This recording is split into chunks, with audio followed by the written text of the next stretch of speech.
Складана назваць гэтую знаходку нечаканай, па меншай меры для арандатараў памяшкання. І ўсё ж, больш за 20 гадоў гэтая фрэска на сцяне галерэі Беларт была схавана ад вачэй наведвальнікаў, таму што дасталася ў спадчыну ад авіяказ, якія знаходзіліся тут раней, у савецкія часы. Маглі б як арандатары за сцяной, там таксама была фрэска, пазбавіцца ад непатрэбнай спадчыны.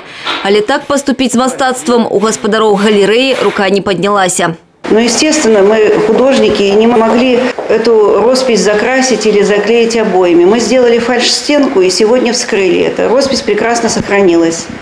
Хотелось бы верить, что городу пригодится такое уникальное произведение.